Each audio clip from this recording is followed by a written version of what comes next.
Kita mulai dari sini. Oke, berarti kita semua kan sudah baca 3 artikel itu kan?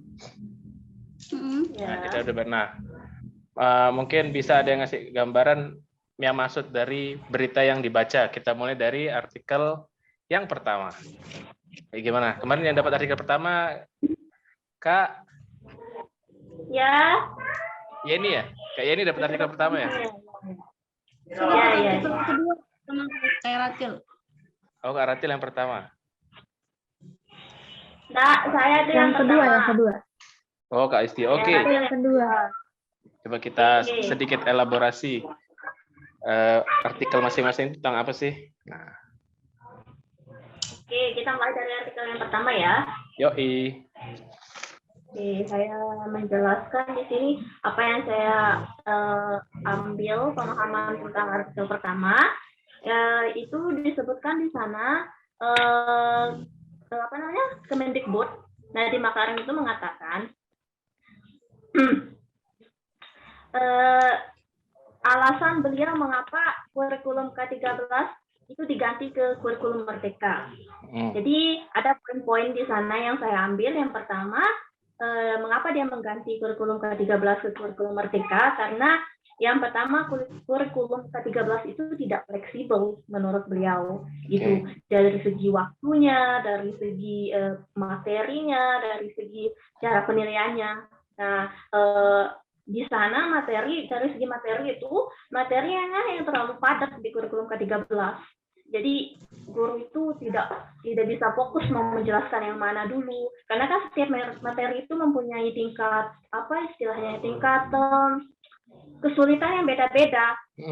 Ada yang dianggap mudah oleh siswa, ada yang tingkatnya kompleks atau agak sulit dipahami oleh siswa. Tapi guru itu tidak punya waktu banyak untuk menjelaskan itu, karena dia itu harus mencapai tujuan. Ada tujuan yang harus dicapai dalam 2 kali pertemuan. Mungkin ada 1 KIKD yang harus dicapai gitu. Jadi memang di sini di kurikulum K13 itu padat sekali materinya. Makanya itu yang mau di-press atau diambil yang memang esensial bagi peserta didik yang dibutuhkan oleh peserta didik tersebut. Oke, yang kedua, alasannya mengubah itu karena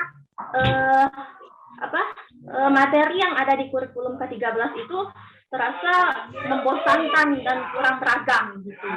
Jadi siswa itu kayak bosan sekali mendengar materi-materi yang ada di kurikulum K13 karena tidak beragam. Nah, yang alasan yang ketiga itu karena ini dari segi teknologi. Jadi guru di kurikulum K13 itu tidak memanfaatkan teknologi secara maksimal gitu di sana. Jadi makanya diminta di kurikulum. Aneh, nge-freeze dia. Suaranya nggak ada. Halo Kak Isti. Teknologi itu dimanfaatkan secara perkembangan zamannya gitu. Oke. Berarti tadi udah dapat beberapa poin ya. Nah, kalau yang artikel kedua gimana, Kak? Aku mau coba. Ini. Mau siapa dulu? Ya udah, nggak apa-apa deh. Artikel kedua ada 2 orang ya? Iya, kita kemarin baca berdua kan. Oke. Jadi dari artikel kedua itu ada beberapa poin yang aku simpulin. Jadi dari artikel itu Nadiem Makarim itu bilang kalau bakal di kurikulum Merdeka ini di SMA itu tidak ada lagi jurusan atau peminatan seperti IPA, IPS, dan bahasa. Ini khusus untuk sekolah yang menggunakan kurikulum Merdeka. Terus siswa itu bisa bebas memilih peminatan atau jurusan yang mereka minati itu di 2 tahun terakhir masa SMA-nya. Lalu kenapa dipilih SMA oleh Pak Nadiem? Karena anak-anak SMA itu dianggap sudah bisa menentukan pilihan mereka masing-masing, gitu Kak. Lalu sekolah itu tidak dipaksa untuk menggunakan kurikulum Merdeka, tetapi mereka dibebaskan untuk memilih kurikulum yang sesuai dengan kebutuhan dari sekolah mereka. Lalu yang saya dapatkan juga itu melalui kurikulum Merdeka ini, guru bisa menentukan sendiri apakah dia mau pelajarannya itu temponya itu lebih cepat atau pelan-pelan untuk alur pembelajarannya itu. Lalu untuk kurikulum Merdekanya itu dirancang secara fleksibel dan lebih sederhana sehingga membuat siswa lebih aktif di kelas. Mungkin mau ditambah sama kayak ini? Boleh kalau ada tambahan, ya, nah itu. Iya, biar ada tambahan dikit. Tambahin dikit ya. Ya karena boleh Kak. Dijelasin sama Ratil kalau kurikulum Merdeka itu dia itu dirancang lebih fleksibel ya agar siswa itu dia lebih aktif, banyak ruang dan juga tugas-tugasnya itu berbasis proyek atau project based. Nah sehingga nanti pada saat kurikulum Merdeka ini diterapkan maka output yang dihasilkan itu adalah siswa itu mampu mempunyai skill-skill yang dibutuhkan di dunia kerja atau di dunianya gitu, dan mereka itu sudah siap untuk bekerja secara kelompok di dunia luar. Sama output yang kedua yaitu dia itu harus bisa menghasilkan karya tanpa harus berkolaborasi dan memikir. Jadi mereka itu harus menghasilkan karya dan juga harus bisa berkolaborasi dan memikir dan melahirkan hal-hal sekreatif mungkin. Oh, thank you Kak. Kalau dari artikel yang ketiga sebenarnya ada sedikit poin, sangat sedikit poin yang bisa relevan dengan hasil diskusi kita, karena yang di artikel ketiga itu lebih menekankan kepada keputusan sekolah dalam menggunakan kurikulum prototipe kan sebelum berubah menjadi kurikulum Merdeka. Dan juga di poinnya itu juga ada alasan kenapa kurikulum prototipe itu digunakan.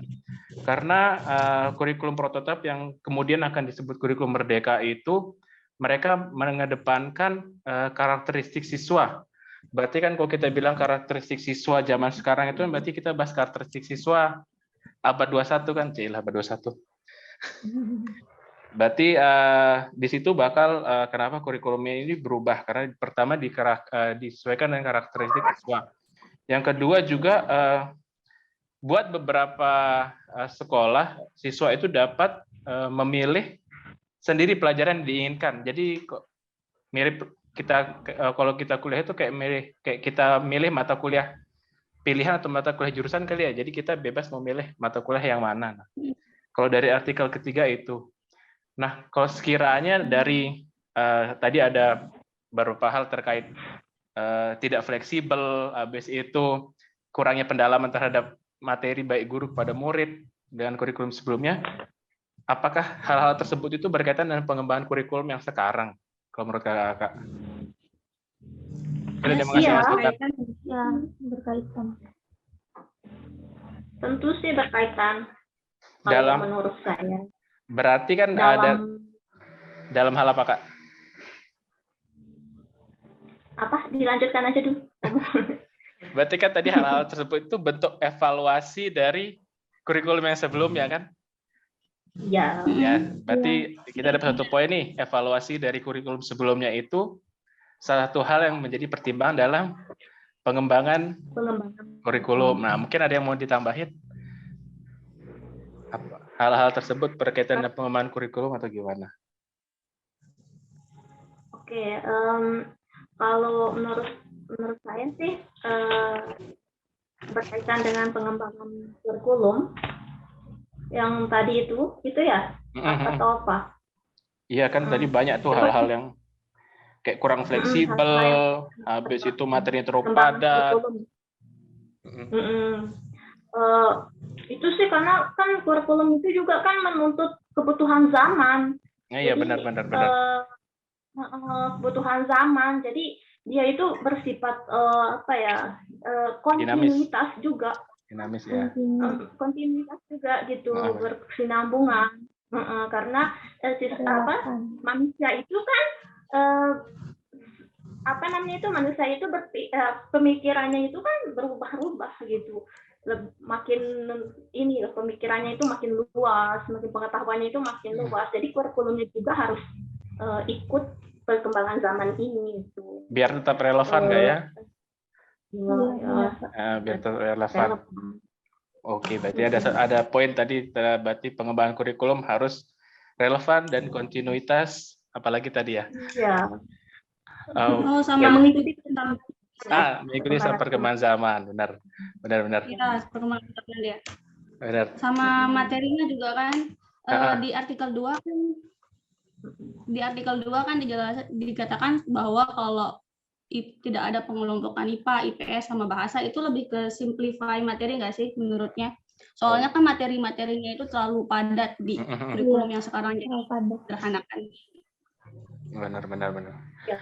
Ya. Jadi dia memilah gitu materi yang esensial untuk yang mana yang bisa dibutuhkan untuk tahap kemampuan pemahaman mereka yang mereka butuhkan gitu, yang esensial, penting.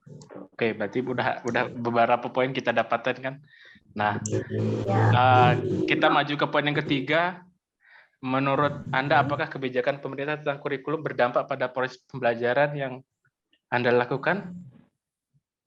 Kita mungkin berefleksi ke kita sekarang ya. Apa kita bisa refleks ke yang dulu waktu kita gimana? Iya, berdampak. Coba Kuratul ini tadi. Kuratul Ainiyati ya. Ya, Datil, tadi mau ngomong apa gitu dampaknya? Menurut aku sih berdampak sih Kak. Karena sih tadi kayak sekarang kita pakai LMS ini kan termasuk dari teknologi kan. Terus juga termasuk juga dari kurikulum Merdeka ini yang kita pakai. Jadi menurut aku ini berdampak. Berarti kalau yang kita rasakan sekarang itu dampaknya proses pembelajaran mungkin lebih digitalized yang dulu biasanya terus juga luring mungkin jadi daring, lebih mudah diakses gitu. Iya, berarti buat materi-materinya gitu. Kalau dulu kan mungkin kita cuman berpaku sama buku itu, sekarang tuh apa-apa kita bisa dapat dari internet atau dari aplikasi misalnya LMS. Materi-materinya itu udah ada di aplikasi itu. Kita sebagai siswa atau mahasiswa itu kita tinggal akses di LMS atau aplikasi-aplikasi gitu. Good point. Poin berikutnya, ceritakan pengalaman Anda ketika mengembangkan kurikulum. Dan bentuk partisipasi Anda. Mungkin saya mulai karena saya belum pernah mengajar. Jadi berdasarkan pengalaman saya, karena saya belum pernah mengajar tingkat satuan pendidikan. Mungkin untuk mengembangkan kurikulum itu terlalu jauh. Yang mungkin bisa saya lakukan pada saat itu ketika saya mengajar lembaga privat, lebih ke mengembangkan materi sebenarnya. Lebih mengembangkan materi dan metode ajar. Tidak sampai mengembangkan disesuaikan juga dengan kebutuhan siswa juga, Kak. Kalau Kak Isti mungkin ada pengalaman dalam mengembangkan kurikulum? Kurikulum yang sekarang ya? Oke. Pengalaman Kak bisa yang dulu bisa. Kalau untuk mengembangkan kurikulum yang sekarang secara utuhnya itu belum gitu, tapi kayak kalau ngambil beberapa poinnya kayak student center itu iya, student center. Soalnya kan saya ngajarnya di TK, jadi student center itu penting banget untuk anak TK gitu. Cara apa namanya istilahnya itu kayak memberikan keleluasaan untuk mereka maunya apa, karena kan anak TK ya maunya senang-senang, maunya happy, nggak mau dipaksa gitu. Kalau kita paksa nanti dia kayak apa sih gitu kan, kayak lari-larian malah keluar ruangan kalau dipaksa. Jadi kalau mengembangkan kurikulum Merdeka secara utuhnya sih belum, tapi ada hal-hal yang poin-poinnya sih ya sudah kayak membuat siswa jadi apa namanya itu student center ya gitu. Terus memaksakan materi kayak misalnya kalau dia mau belajar tentang tema yang satu itu besoknya mau belajar dengan dirubah temanya, tapi masih mau belajar dengan tema yang sebelumnya, saya ikutin aja gitu. Oh iya, pelan-pelan kita rubah temanya gitu kan. Kurikulum yang sekarang lebih bebas. Lebih ya, gitu. Benar-benar merdeka ya. Tapi kita tidak merdeka dari tugas. Oke, mungkin Kak Yeni atau Kak Ratil ada punya pengalaman dulu waktu mengembangkan kurikulum mungkin ketika PPL atau apa kan kita sama-sama prodi pendidikan ya. Mungkin pas PPL kalau mengembangkan kurikulum sama sih, tidak pernah. Soalnya saya juga tidak di sekolah ngajarnya, saya ngajarnya di lembaga private. Jadi palingan yang saya lakukan itu adalah menyesuaikan materi atau kebutuhan siswanya itu. Soalnya kan kalau misalnya nih di bimbel itu kan kita ngajarnya sesuai sama kemampuan siswanya. Misalnya materinya itu sudah sampai unit 3 di sekolah, sedangkan si anak unit 2 aja belum selesai belum dia bisa paham. Gimana bisa dia memahami unit 3 sedangkan unit 2 aja belum dia bisa paham kayak gitu. Jadi yang saya lakukan adalah saya menyederhanakan materinya dan saya menyesuaikan kebutuhan siswa itu gitu. Biar nanti bisa seterusnya itu biar dia itu bisa lanjut gitu buat ke unit-unit selanjutnya bertahap gitu. Oke, kalau Kak Ratil Kak ada pengalaman Kak? Kalau aku sama kayak kakak-kakak yang lain belum pernah punya pengalaman ngajar di sekolah. Iya, tapi aku pernah dulu ngajar di kampung aku gitu. Jadi anak kecilnya itu dikumpulin itu mulai dari tingkat TK sampai SMP. Nah, jadi karena di kampungnya jadi bahasa Inggris mereka itu bukan lagi basic tapi bahkan belum bisa sama sekali. Jadi buat aku sendiri waktu itu tuh susah banget buat menyesuaikan yang mana nih yang harus aku mulai buat ajar. Karena kan yang SMP ada yang udah tahu sampai misalnya pengenalan, tapi yang lain ada yang belum ngerti. Jadi di situ aku harus bisa menyesuaikan gitu loh apa yang harus aku ajar. Nah di situ aku lebih ke basic aja sih. Misalnya aku mulai dari belajar nama-nama hari dulu, terus nama-nama bulan, atau profesi-profesi. Misalnya aku kasih mereka pertanyaan, mereka tuh cita-citanya apa gitu, biar dapat feedback itu sih dari mereka. Oke. Jadi lebih ke menyesuaikan sama kayak ini tadi sih, menyesuaikan sesuai kebutuhan mereka gitu. Oke, thank you Kak. Oh iya, menurut kalian itu bukan itu kayak bagian dari kurikulum yang sekarang sih? Enggak, apa sih? Ya, kayak ada bagian-bagian kurikulum merdeka itu kayak menyesuaikan kan, kayak memberikan materi lebih mendalam gitu kan, ada di kurikulum merdeka kan? Iya, benar. Bagian dari itu ya. Mengembangkan proses pembelajaran sendiri tanpa memperhatikan kebijakan. Menurut aku sih boleh, Pak. Kan kalau misalnya di yang bagian pengembangan kurikulum aja itu bisa.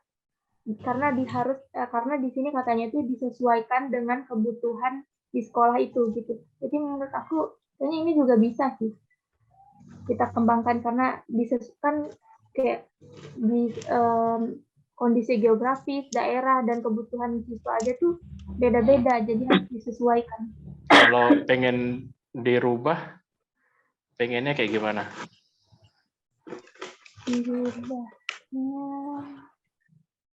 Lebih sesuai sama kebutuhan siswanya, nggak sih? Sama menyesuaikan dengan kebudayaan tempat tinggal siswanya.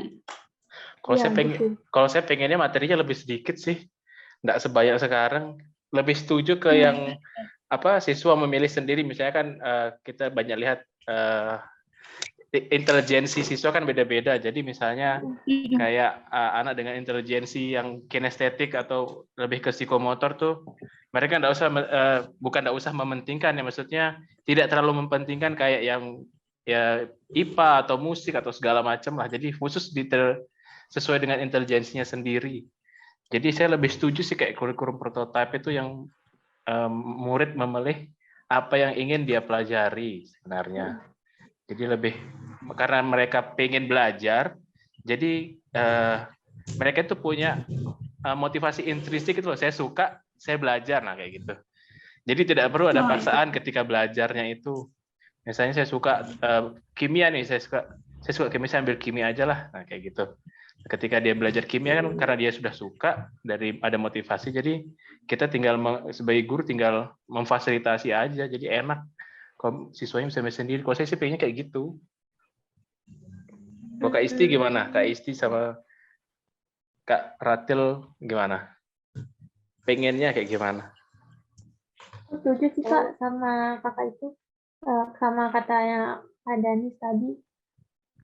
Karena kalau misalnya disesuaikan gitu juga, jadinya lebih terfokus gitu sih menurut aku. Jadinya siswa tuh tahu gitu kemana arah dia nanti. Dia kayak kata kakak, dia suka kimia. Nah, nanti kalau misalnya dia pas kuliah gitu, dia bisa lebih fokus gitu loh. Misalnya dia mau suka kimia, nanti dia tahu gitu. Habis ini tuh saya mau ngambil teknik kimia atau enggak kimia murni gitu. Jadi pas dia SMA tuh dia udah sedikit mempelajari gitu. Bukan SMA aja sih, tapi maksudnya yang tadi yang kakak itu yang mereka belajar sesuai minat mereka itu. Memilih mata pelajaran yang dia sukai. Ada yang tanggapan yang lain? Aduh, bentar. Itu sama kayak di Irlandia kalau boleh ya proses belajarnya itu.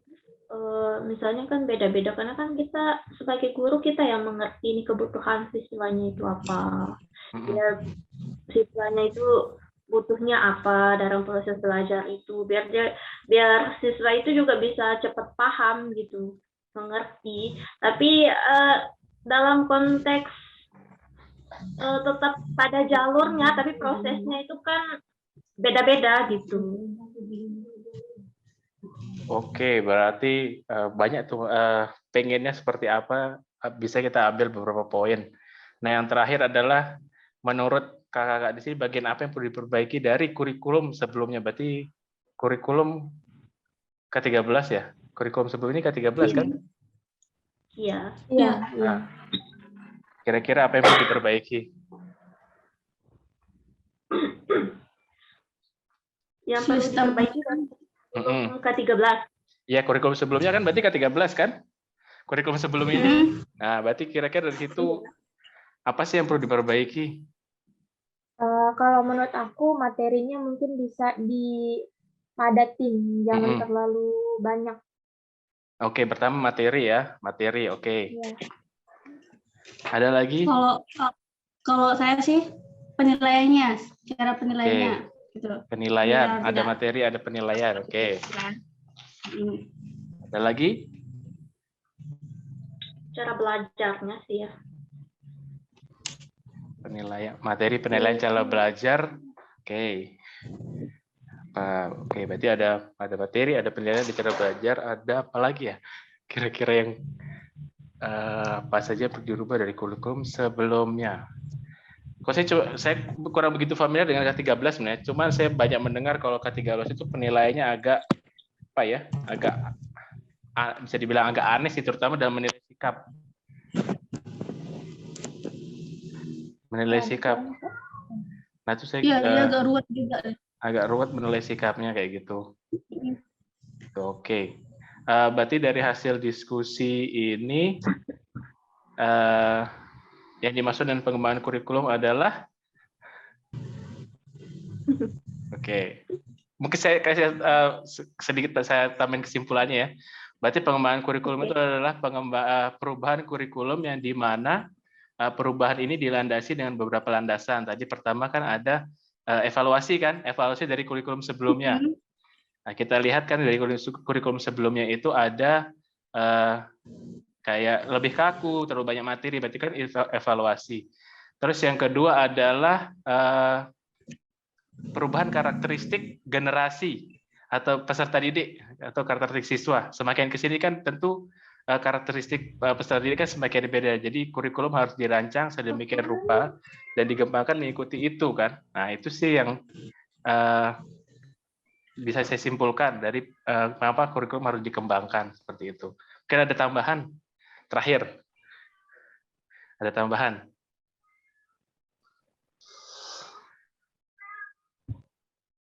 Itu yang apa yang dimaksud dengan pengembangan kurikulum ya? Ya, dari hasil diskusi kita kan, walaupun nanti kita tulis, bakal kita tulis kan. Nah, dari hasil diskusinya itu apa yang dimaksud dengan pengembangan kurikulum? Kalau menurut saya sih, maksud dengan pengembangan kurikulum itu adalah apa namanya, bentuk upaya atau usaha yang dilakukan pemerintah untuk menyesuaikan dengan pendidikan, tujuan pembelajarannya itu menyesuaikan dengan zaman gitu, dengan zaman, agar apa namanya, agar siswa itu bisa mendapatkan atau apa ya, mendapatkan materi yang mereka butuhkan dengan zaman mereka gitu. Dan itu bisa kita, ya, kurikulum itu harus kita sesuaikan dengan kebutuhan peserta didik dan masyarakat gitu. Oke, ada yang lain apa yang dimaksud dan pengembangan? Berarti tadi udah ada poinnya, harus disesuaikan dengan zaman pengembangan kurikulum itu. Ada yang lain? Ya. Kak Ratil, Kak Yani. Oke, berarti nanti itu yang kita tulis di hasil diskusi ya. Oke, thank you gengs. So kita move ke yang video. Udah ada yang nonton video? Sudah. Oke. Oh, sebelum situ. Sebelum itu, sorry. Jelaskan prosedur pengembangan kurikulum yang sesuai. Ya, prosedurnya. Itu kita diskusi juga enggak sih? Enggak kan? Itu cuma kita tulis hasilnya aja kan? Iya, prosedur. Oke. Diskusi juga atau enggak? Berdasarkan apa namanya? Yang tadi berdasarkan diskusi kita. Oh, ini hasilnya ya? Ini hasilnya, berarti diskusi yang tadi kan? Oke. Berarti enggak apa-apa kita move ke yang video. Skip, langsung. Wait, saya share screen, kok share screen saya error ya? How come? Share. Nah. Oke. Oh, share screen saya error. Wait.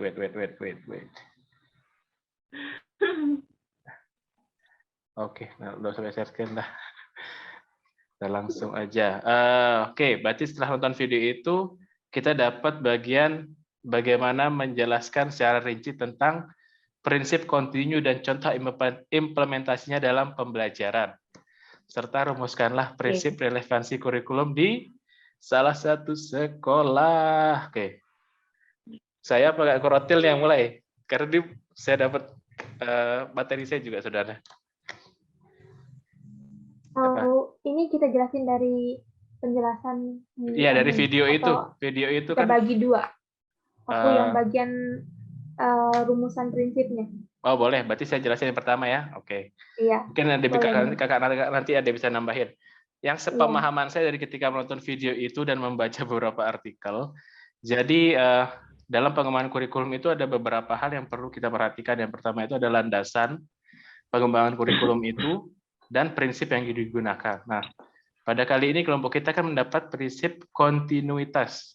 Nah, apa sih yang dimaksud dengan prinsip kontinuitas? Prinsip kontinuitas itu adalah bagaimana prinsip ini digunakan dalam pengembangan kurikulum. Maksudnya adalah bagaimana pengembangan kurikulum itu berkesinambungan. Jadi ada ordernya. Dari awal menuju akhir itu ada ordernya. Misalnya saya kasih contoh dari SMP ke SMA itu bagaimana kurikulum itu saling berketerkaitan. Jadi tidak ada yang namanya pengulangan materi pembelajaran. Nah, seperti itu. Dan bagaimana sedemikian rupa kurikulum itu dibuat berdasarkan level, memperhatikan level siswa. Mungkin kalau bahasa Inggris gampangnya contohnya itu ketika kalau kita belajar bahasa Inggris itu kita ada level junior, ada level intermediate, ada level advance. Nah, kayak gitu itu namanya berkesinambungan. Cara belajarnya berkesinambungan, materi belajarnya berkesinambungan.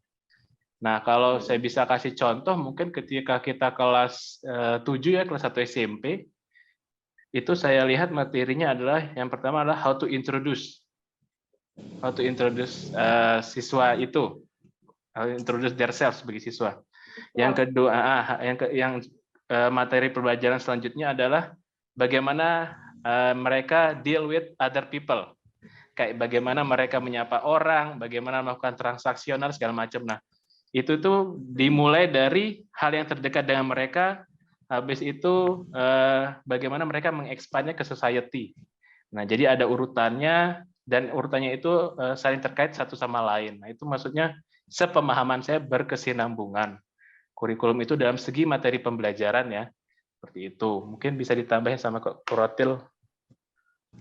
Ini aku bagian yang perumusannya. Rumusannya, atau mau nambahin juga boleh. Kalau menurut aku sih Kak, udah sama sih Kak, dari yang aku tangkap juga dari video tuh kurang lebih sama kayak yang Kakak jelasin tadi. Jadi aku mau nambahin yang di relevansi kurikulum. Nah, boleh. Oke. Jadi kan di relevansi kurikulum itu kan ada tiga kan yang di internal, di internal. Iya, yang di internal. Karena kan ada di relevansi itu ada yang internal sama yang eksternal, ya. Eksternal. Iya. Nah, ya, di sini benar. aku ambil yang eksternalnya. Jadi ada 3 macam relevansi eksternal dalam pengembangan kurikulum. Yang pertama itu ada sosiologi, relevansi epistemologis, dan relevansi psikologis. Tapi yang aku fokusin di sini itu di relevansi psikologis. Jadi di relevansi psikologis itu artinya bahwa apa yang diajarkan di sekolah harus mampu memenuhi tuntutan dan potensi siswa, dan kelak akan berguna ketika siswa memasuki dunia kerja. Nah, contohnya di sini itu, aku ambil contohnya itu di sekolah kejuruan. Kalau misalnya dulu di sekolah kejuruan ekonomi misalnya, siswa itu dilatih bagaimana agar mereka mampu menggunakan mesin ketik. Tapi seiring berjalannya, seiring kemajuan zaman, sekarang udah nggak ada yang pakai mesin ketik. Sekarang udah diganti pakai komputer. Nah, disitulah